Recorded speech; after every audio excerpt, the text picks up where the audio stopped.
Hello. Uy, abal mo yung chicken. Palabasin mo. Uy.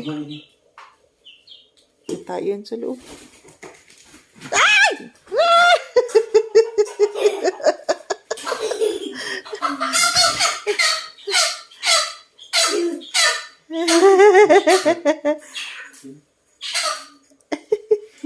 Uy, Lex. Uy.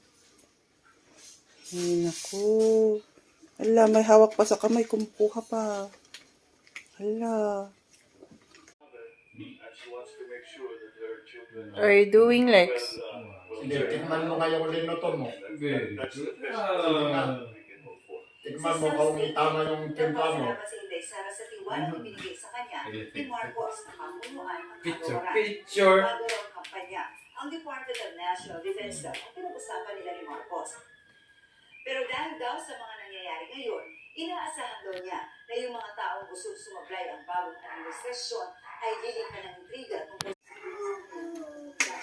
dati na sinabi ni Duterte na kung makakaroon siyang presidente ay ipapaliwanag niya ang pagpapalik ng mga military service patutong edad na 18. Sa isang pahayag, Wow, galing mo magluto. Ah.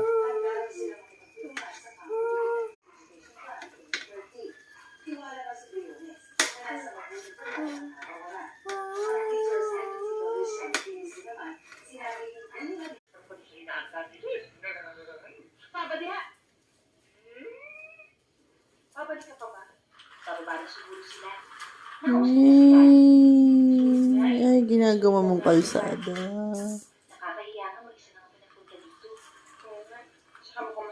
Yan alam eh. Sorry.